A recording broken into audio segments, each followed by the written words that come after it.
Next up, we have Northwestern offensive tackle Rashawn Slater, who, kind of off the back of just filming Penei Sewell.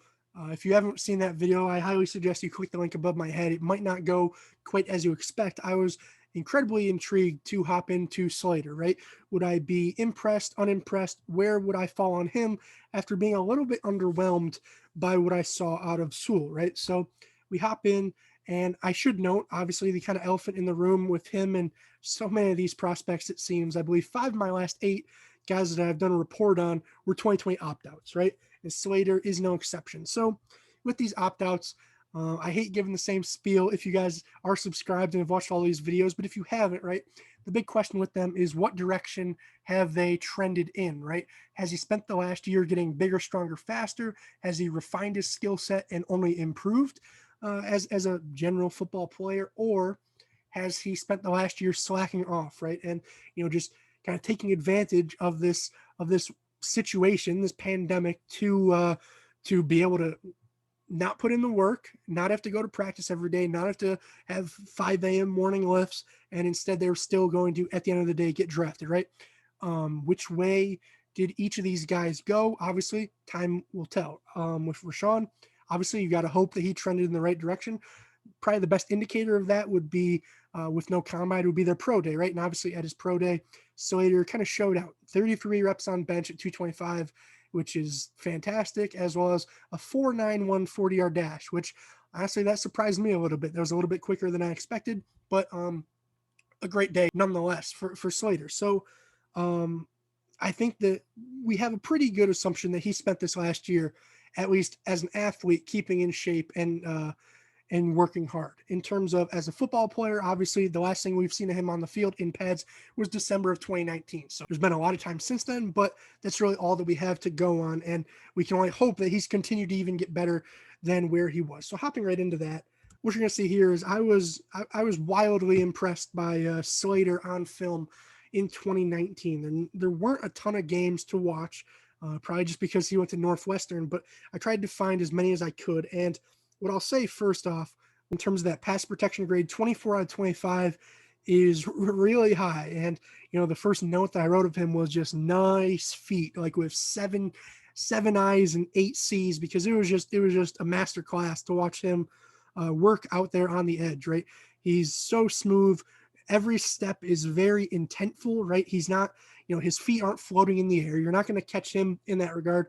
He's not taking extra steps. He's not really opening up that sort of inside door for you to take. He just does a great job playing inside out and just countering you, mirroring and matching you based off what you're doing. I think that was first and foremost the number one thing that stood out on film for him. In terms of run blocking, then, I think that he did a really good job of not only getting himself in the right position to execute whatever block it may be, but then from there, motoring you down the line of scrimmage and creating that vertical or horizontal movement that I was talking about Sewell kind of lacked, right? Like Sewell, if it's a reach block, right, he's a great job of getting in position to reach that, say a 3 technique in this case, right? He does a good job sliding his feet inside, getting that inside hand kind of up the sternum, right? Does a good job there. But then whereas Sewell would kind of seemingly be content with that position and that almost stalemate, I think Slater does a really good job just continuing to motor that guy and trying to work him upfield. And that really did help create quite a few rushing lanes there for Northwestern. Next up, in terms of his hands, I know this is something a lot of people have talked about, and a lot of people just shouldn't be talking about it, right? They're saying, oh, 33-inch arms, he's going to be too small to play at the next level, right? And length has somehow become just like a buzzword that people throw out there, and they don't really understand what it means or how it applies in a practical sense, right? So that length itself is completely irrelevant, right?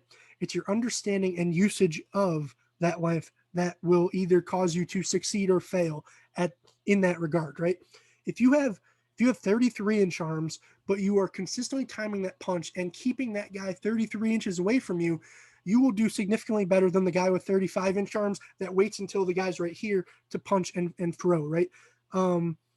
Slater has a great understanding of his length. People say length's a concern. I would argue that his length is a strength because No, his arm's not the longest, but he does a beautiful job of understanding that distance that he can let a defender get into him before he has to throw. And he really knows when those hands need to be uncorked and when they don't. And I think that was something I talked about in the Sewell video, right? Where Sewell, yes, he has slightly longer arms, but it's clear that he's not as refined in using his length as Slater is. And I think that's something that's very important that needs to be looked at more.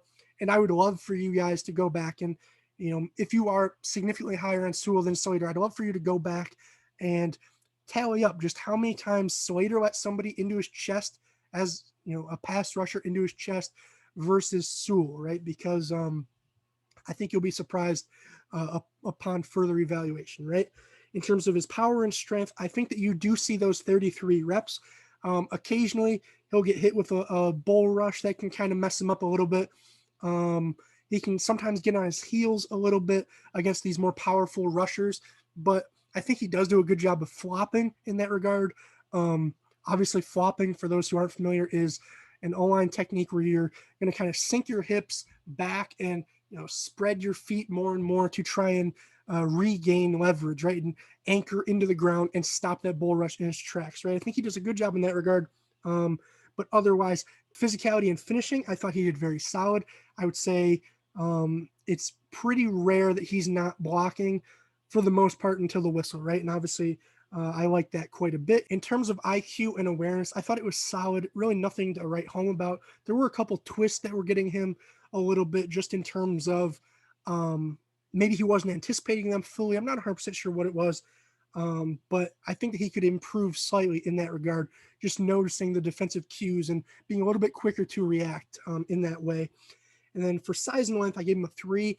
Some people would probably go lower than that. Personally, like I said, I'm not really concerned about the height. The weight's good. The athleticism's great in that regard. And I think that the length, sure, he doesn't have the longest arms, but I think he uses what he has incredibly well. So that comes out to an 84.5. And as you're going to see from there, overall, then when you take that raw grade and add in the position premium, that makes him pretty significantly my number one total player to this point. Obviously, I've only scouted 32 of them, and they've all been running backs, D tackles, or edge players. So definitely not the strong suits of this class. So will he remain my number one overall player? I highly doubt it, but will he remain my number one offensive tackle and offensive lineman? I think it's certainly a possibility, and most likely given the distance that I have between him and the rest of those first round guys right there. I just thought that he was so much further along in his technical development than those guys that, with Sewell, like I said in the last video, there's a chance that he learns and continues to improve in all these various areas that I thought he fell a little bit short in. But there's also a chance that he doesn't, right? And I think that for me, the chance that he doesn't is seen in that grade. I accounted for it in that grade. I think that with Slater, you've seen those tools and those things. You've seen that understanding of length. You've seen that consistently solid hand placement. You've seen that understanding of angles and that really relentless motor in terms of motoring guys off the ball, right? You've seen that already in college, right? So who do I think has a better chance to show those things at the next level? The guy who's already showing them, or the guy who, yeah, he's physically gifted, but he hasn't really shown them yet.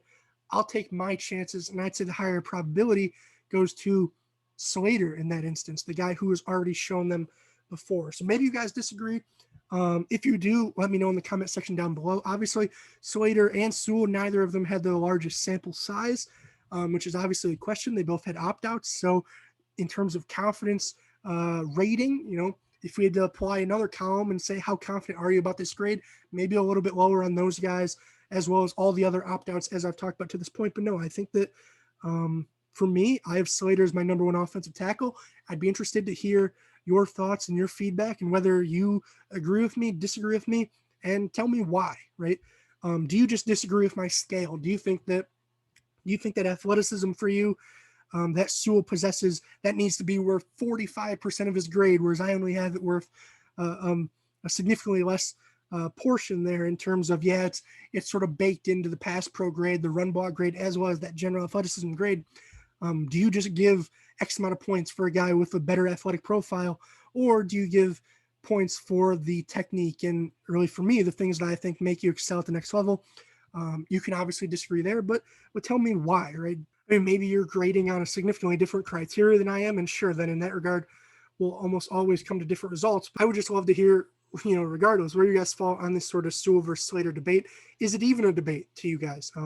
If it is a debate, I haven't seen very many people debating it, but I'd love to hear your thoughts down below. Do you think I'm overstating some of these problems for Sewell, or are you just assuming that they get fixed, right? And personally, in my experience, I'm not going to assume anything in that regard. I think that they certainly could get fixed. I also think they potentially might not get fixed, right? And I believe that's reflected in my grade, and that's reflected in me having Slater ahead of Penny. So with that being said, if you guys enjoyed, just leave a like, leave a comment, tell me your thoughts down below, and hopefully you'll leave a subscription and tune in to the rest of these offensive line scouting report videos coming up soon. I'm mic'd up, now I'm mic'ing out. Peace, guys.